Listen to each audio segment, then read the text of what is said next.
Consentimiento tendría que ser al momento de constituir la hipoteca, ¿no? No, el consentimiento, no, yo tengo un condominio en donde uno de los condóminos ha hipotecado su parte indivisa, ¿sí? Como estamos frente a un condominio sin indivisión forzosa, cualquiera de los condóminos puede pedir la división, ¿sí? En cualquier momento y poner fin a ese condominio. Entonces, alguien se va a quedar con ese inmueble o alguno de los condóminos se lo van a vender a un tercero, ¿sí? Pero el condominio dejó de estar vigente. Entonces, en ese contexto, el que está, el que tiene su derecho en juego es el acreedor hipotecario, porque ni Vanina ni Josefina grabaron con derecho real de hipoteca, el que grabó es Román, ¿no? Entonces, tengo un conflicto ahí, porque Vanina quiere la transmisión o la extinción del condominio y obtener su parte libre de todo gravamen.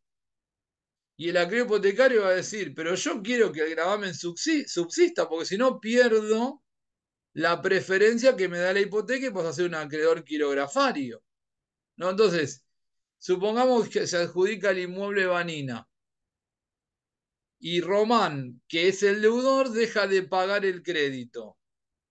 Ya ese acreedor, si siguiéramos esta lógica, al carecer de la hipoteca, no podría embargar y subastar el inmueble adjudicado por Vanina.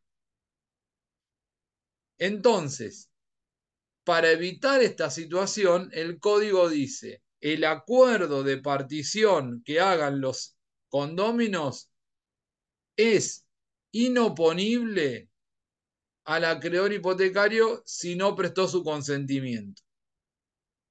¿En qué consistiría este consentimiento? Bueno, lo llaman y le dicen, mirá, vení, a ver, vení Leonardo, decidimos partir el inmueble que teníamos en común y se lo va a adjudicar Vanina. ¿Estás de acuerdo? Y Leonardo va a decir, ¿y a mí, y cómo me aseguro yo que o cómo tengo la seguridad de que Román va a cumplir? Ah, no sé, arreglate con Román. Bueno, una decisión, digamos, altruista de Leonardo decía, bueno, está bien, no me voy a meter, que se lo quede Vanina, después veo qué hago con Román. Otra podría decir, no, págueme ahora o sustituyamos la garantía.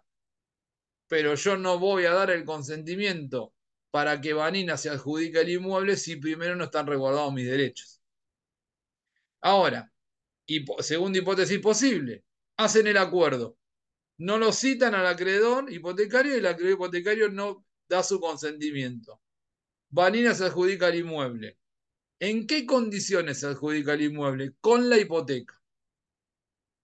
Entonces Vanina va a ser adjudicataria por partición de ese inmueble, pero va a soportar la carga de la hipoteca. ¿Qué significa esto en los hechos? Que el crédito está a cargo de Román para su cumplimiento. Ahora, ya finalizó el condominio, ya Vanina se adjudicó el inmueble y Román después deja de pagar. 6 meses después deja de pagar. ¿Qué puede hacer el acreedor hipotecario? Embargar y subastar el inmueble que se adjudicó Vanina. ¿Por qué?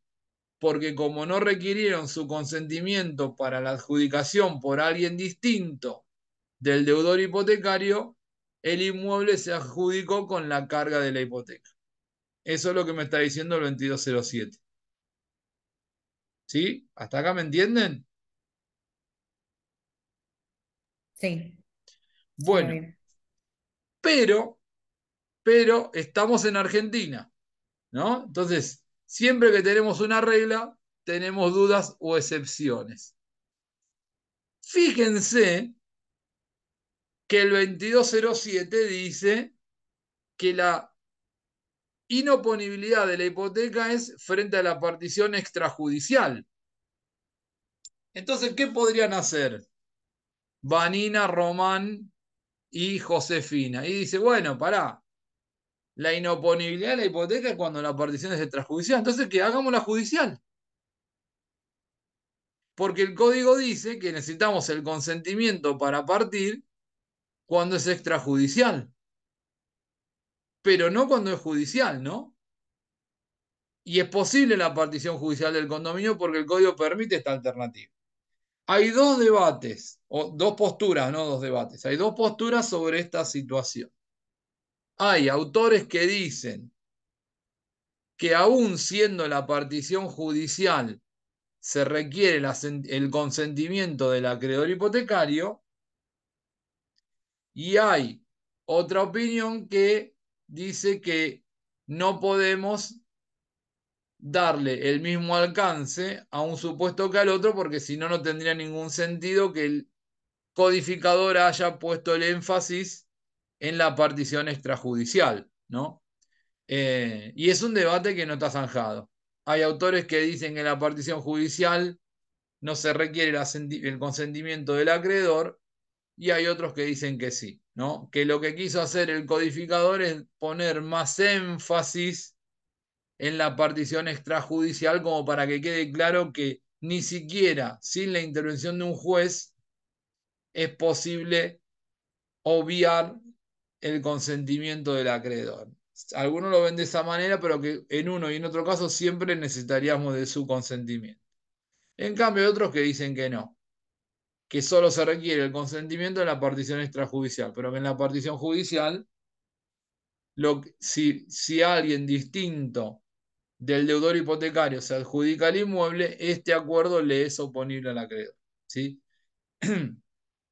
Toda esta discusión ronda en relación al mismo punto, ¿no? Que es decir, una idea un poco, digamos, yo podría decir, desde lo aspiracional muy buena, de lo práctico bastante inocente, que es decir, ¿cuál es la manera en que fomentamos la circulación de bienes y la adquisición de bienes y sobre todo de inmuebles y demás? Bueno, a través de los créditos, ¿no? Los créditos habitualmente los dan los bancos. ¿Y los bancos qué reclaman como seguridad de cobro? Garantías efectivas, ¿no? Entonces dicen, bueno, la hipoteca es una garantía efectiva. Entonces la idea es decir, bueno, vamos a rodear al crédito de aquellas garantías adecuadas que permitan créditos en el mercado, eh, digamos, mayor cantidad de créditos en el mercado y a costos más bajos, ¿no? Entonces, bueno, dicen, protegiendo con este tipo de medidas al acreedor, vamos a lograr que el banco ofrezca mayor cantidad de créditos en el mercado. Digo que es medio inocente porque sabemos que no depende mucho de esto, ¿no? Sino que depende de otras variables. Pero bueno, esta es la explicación de por qué todo esto se discute, ¿sí? Bueno, vamos a avanzar, porque ya le hemos dedicado bastante a la situación del acreedor hipotecario.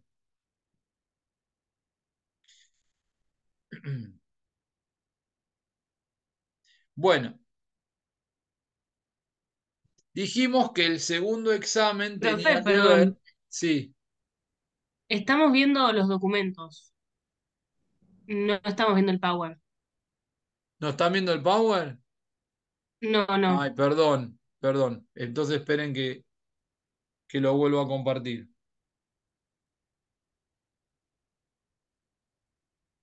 Gracias, profe. Perdón, ¿eh?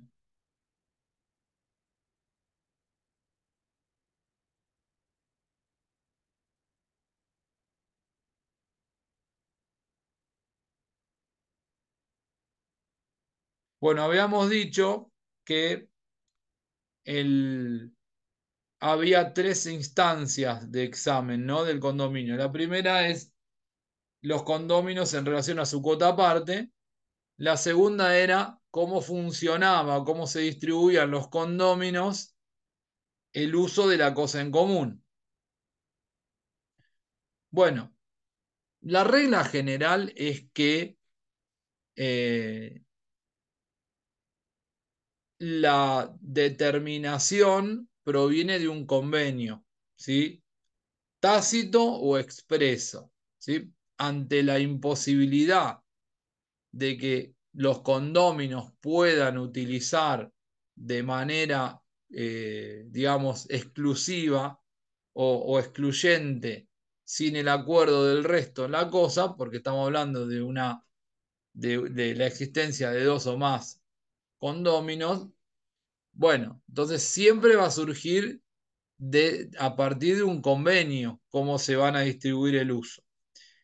La regla general es que los condominios además acuerdan el destino que le dan a la cosa, ¿sí? Lo mismo surge de un convenio tácito o expreso, ¿sí? O las propias conductas de las partes van a ser lo que configure en la regla en la distribución del uso, o pueden establecer un convenio expreso, ¿no? Cuando en un inmueble alguien construyó digamos, está usando materialmente el frente y otro el fondo, probablemente no haya un convenio instrumentado por escrito, pero el acuerdo tácito de que yo voy a respetar que vos uses el fondo del inmueble y que vos vas a respetar que yo use el frente, perdón, se traduce en un convenio tácito, ¿sí? Esta es la primera regla.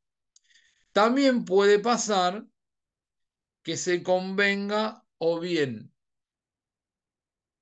distintos alcances en el uso, es decir, que alguien tenga una mayor extensión, e incluso se puede llegar al extremo de que uno de los condóminos use de manera exclusiva la cosa, ¿sí? Algo que también es muy habitual, ¿no? Imaginen un caso muy típico que vemos en la vida cotidiana, ¿no? Siempre cuando hay hermanos, ¿no? Eh, Siempre hay uno que se queda hasta el final, o sea, el resto se va casando o adquiere su vivienda o alquila y se va a vivir solo o con pareja, etcétera, y siempre hay uno que se va a quedar, o uno más, ¿no? Que se van quedando y comparten la casa con los padres. Hasta llega un punto que, por razones biológicas, los padres mueren y ese es el que queda habitando el inmueble de manera exclusiva. No estoy diciendo que es el único caso, estoy utilizando esto como ejemplo de en dónde podemos verificar esta situación en la realidad, ¿no? El código tiene una regla a la que hay que prestarle mucha atención en el 1988, que es el uso y goce excluyente, ¿sí? Y dice, el uso y goce excluyente sobre toda la cosa, en medida mayor o calidad distinta a la convenida, miren esto, no da derecho a indemnización a los restantes condóminos, sino a partir de la oposición fehaciente y solo en beneficio del oponente. ¿Qué quiere decir? Mamá y papá fallecieron, se quedó viviendo uno de los hermanos y el resto aceptó tácitamente ese hecho y pasaron los años y nunca le reclamó una compensación económica. Hasta que un día se cansa, ¿no? De decir, che, este nunca me tira un peso.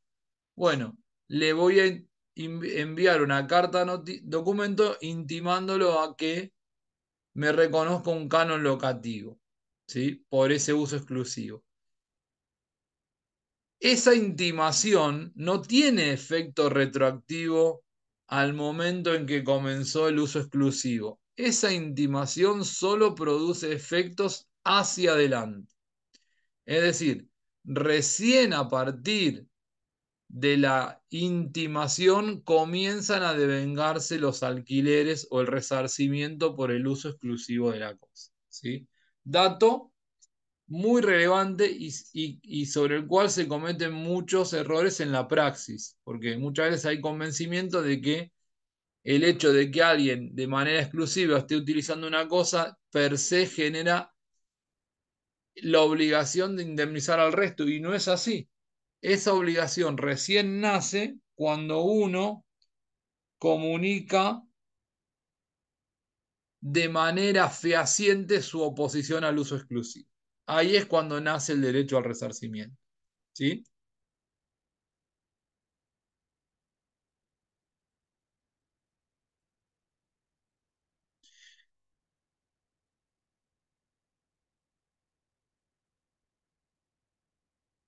Bien, Dijimos que el condómino tiene el uso, goce y disposición jurídica sobre su parte indivisa con los límites propios de este derecho real, ¿no? No puedo ejercer un derecho mejor o más extenso que el que tengo, ¿sí? Y si constituyo derechos personales o reales temporarios, el adquirente de esos derechos reales o personales temporarios va a tener que usar o disponer de la parte común, perdón, de la parte indivisa en la medida de los derechos del condómino al que le corresponde esa parte indivisa, ¿no?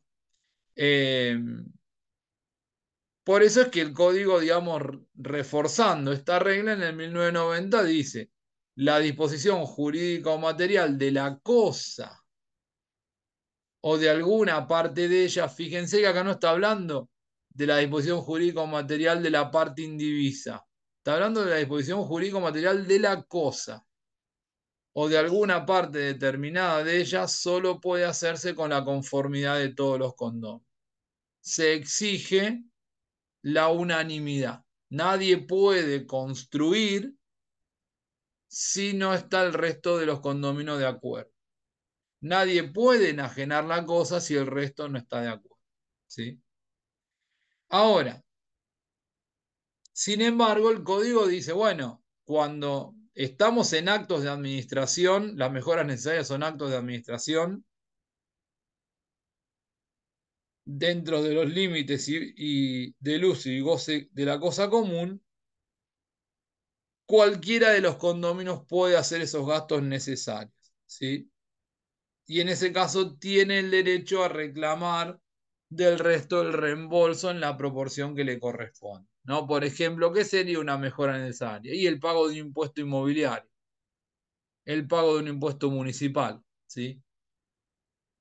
Cayó una cuadrilla de la empresa prestataria del servicio de gas y cortó el suministro porque detectó una fuga en la instalación. Bueno, cualquiera de los condóminos puede adoptar las medidas necesarias para reparar esa pérdida y después puede exigir al resto el reembolso de lo que le hubiese demandado la reparación, ¿sí? Eso es lo que me está diciendo el código.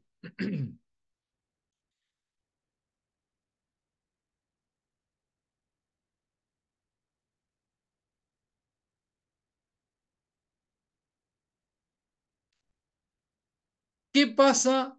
Perdón, acá hay un PowerPoint que lo salteé, pero que va en este sentido. Sí, después leanlo tranquilos, pero para poder avanzar y finalizar por hoy, o por lo menos durante hoy, el condominio sin indivisión forzosa. Perdón.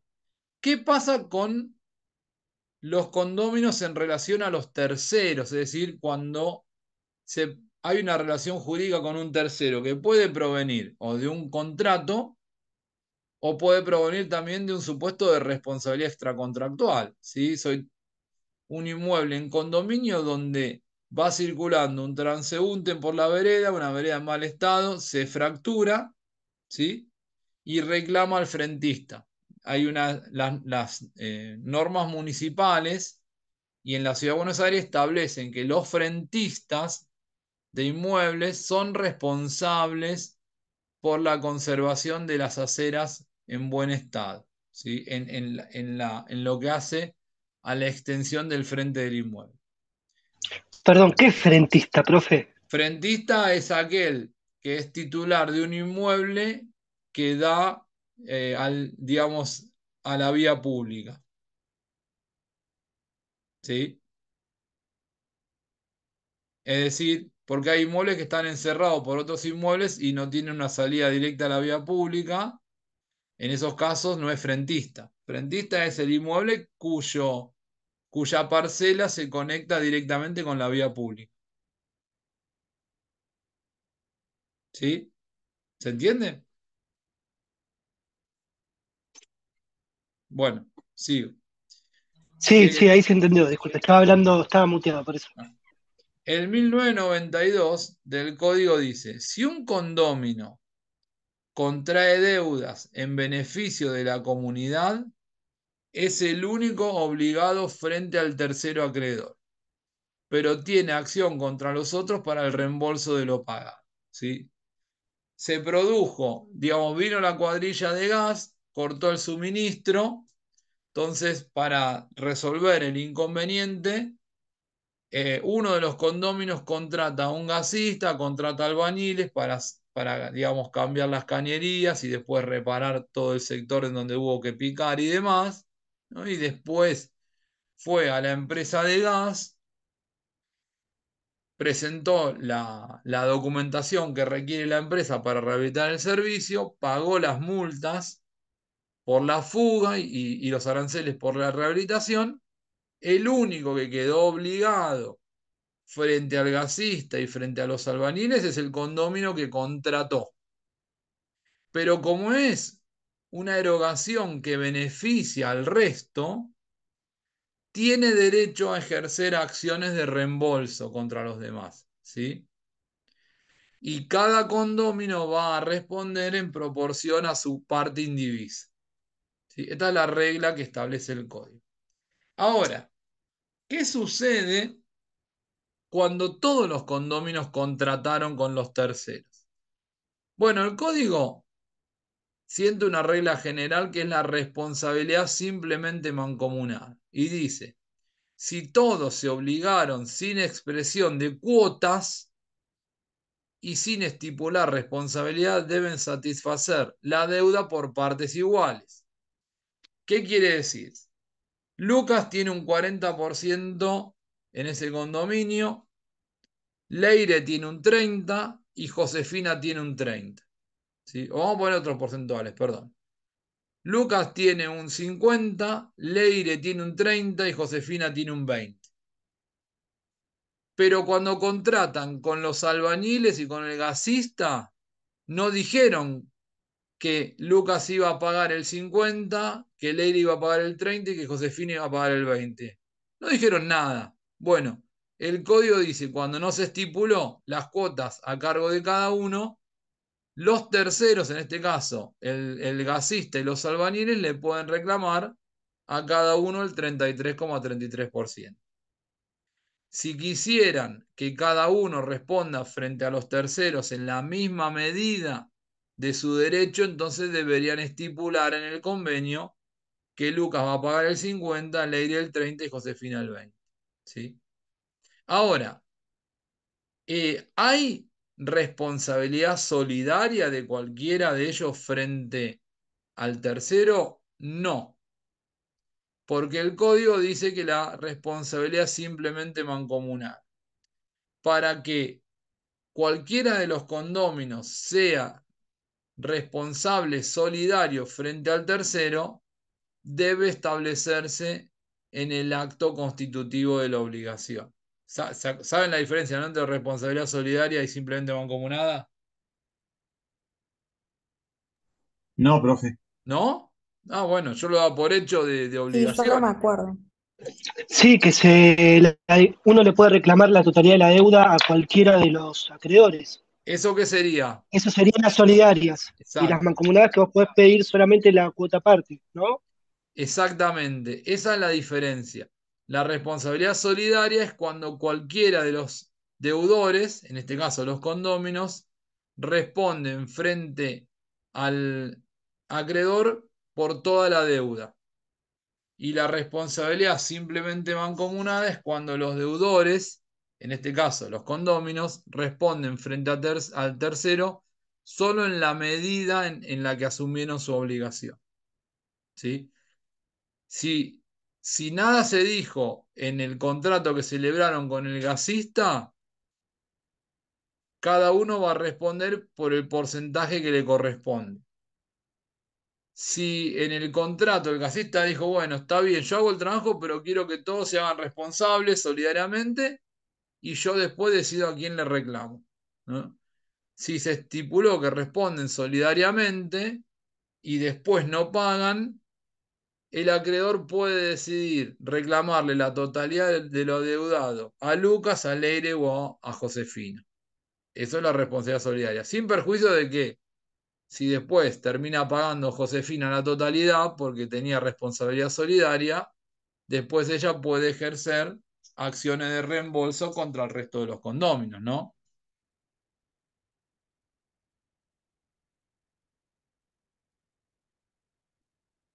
¿Se entiende esto?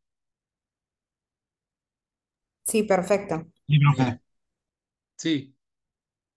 ¿Alguien quiere decir algo? Bueno, seguimos. ¿Qué pasa? Dijimos que sobre la cosa, sobre el uso y goce de la cosa, siempre partimos de un convenio, ¿sí? Tácito o expreso. O las conductas de las partes van delineando cómo se implícitamente se acuerda el uso, o hay un convenio expreso, ¿no? Redactado por escrito. O de alguna manera que pueda ser justificado, qué sé yo, mensaje de WhatsApp, correo electrónicos, etc. Ahora, ¿qué pasa si no se ponen de acuerdo sobre el uso de la cosa? No hay forma. Negociaron varias veces y nunca llegaron a lograr un acuerdo que determine que esa casa quinta la va a usar una semana Lucas, una semana Luis y una semana Josefina. No logran un acuerdo en ese sentido, ¿sí?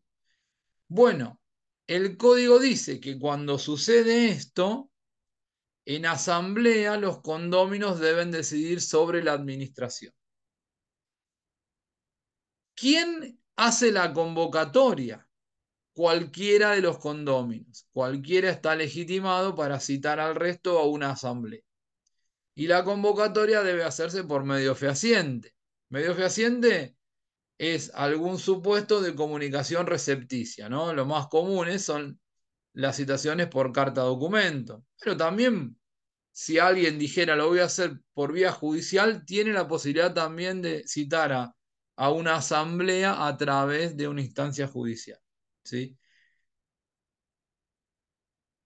En esa citación, aunque el código lo silencie, porque no lo dice expresamente, debe determinarse, por el código dice que sí hay que fijar día y hora y lugar, ¿no? Para la asamblea. Lo que no dice es si hay que determinar el orden del día. El orden del día es los puntos que se va a tratar, ¿no?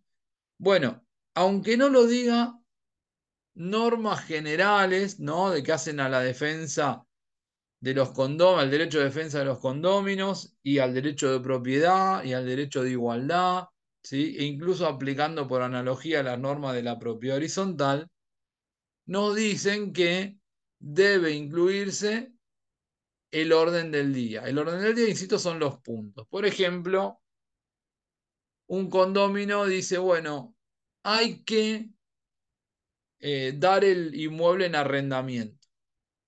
¿No nos ponemos de acuerdo? Bueno, hay que arrendar. Entonces, el orden del día debe decir, en la carta documento, se lo cita a presentarse el día 23 de mayo de 2024 a las 10 horas en el inmueble cito en la calle tal, a fin de tratar la posibilidad de dar en locación el inmueble en condominio de la calle tal.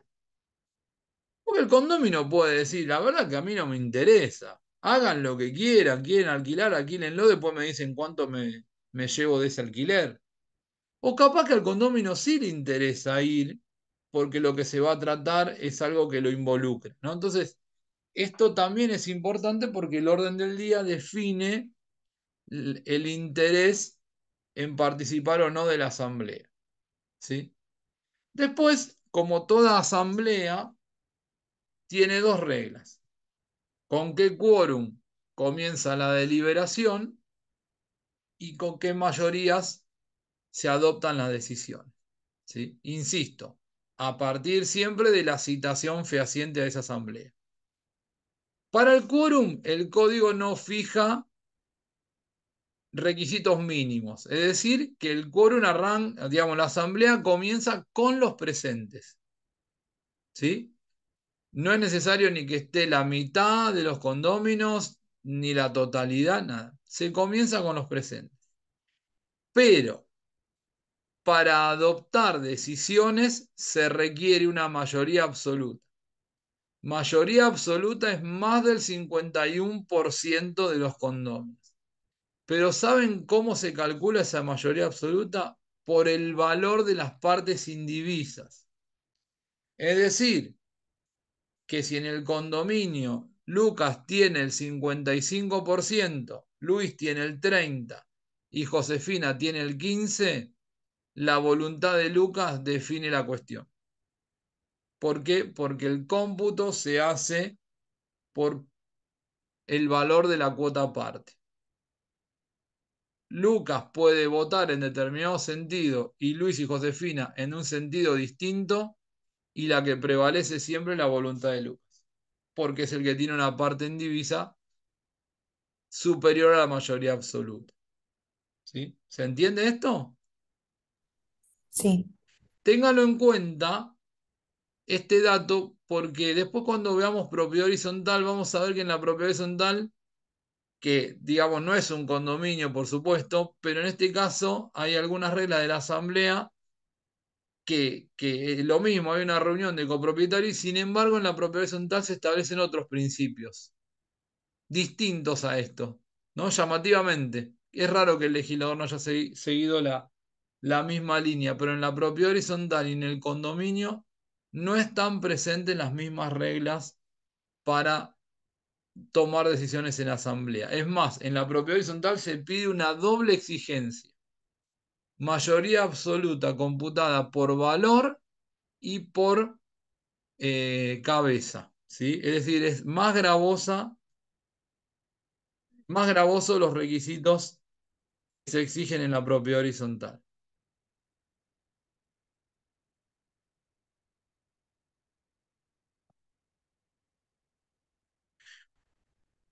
Bueno, y llegamos a la extinción del condominio.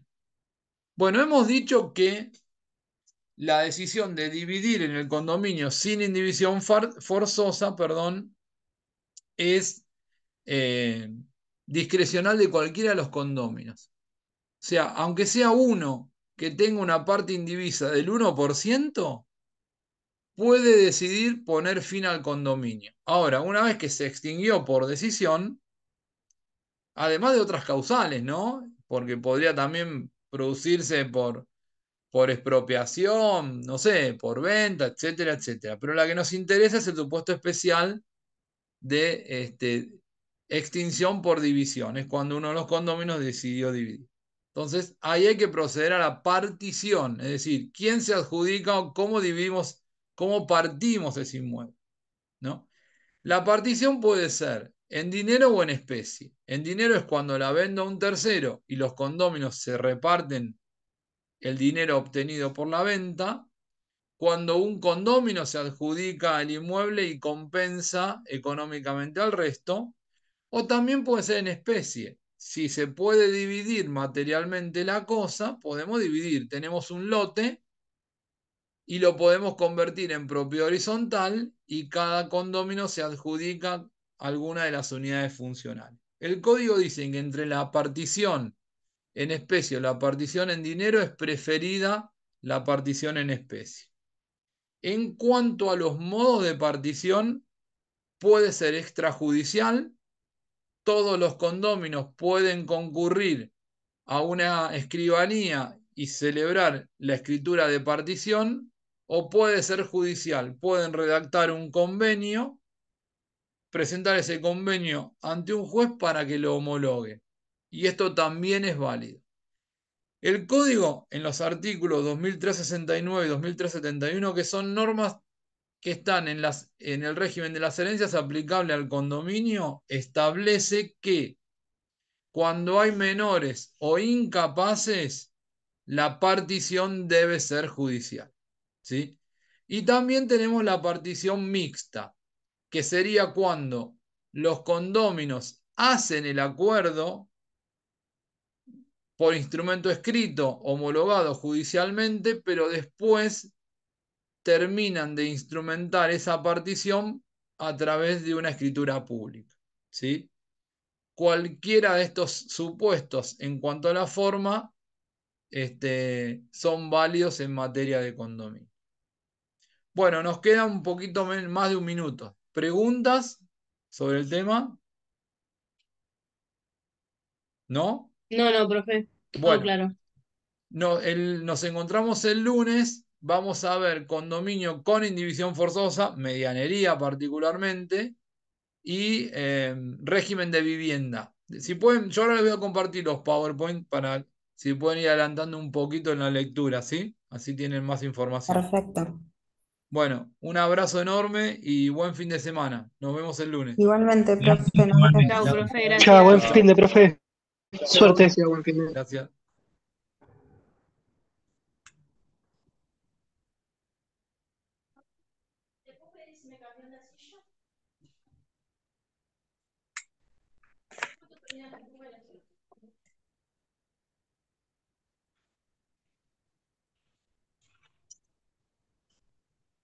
Te digo que estoy casi seguro. ¿Dónde estás, amor? Estoy casi seguro que el Papu puede ser. Cambiar la silla, estoy casi seguro que entró en la grabación. No, Sí. la concha. Yo pensé que saludaste y cortaste.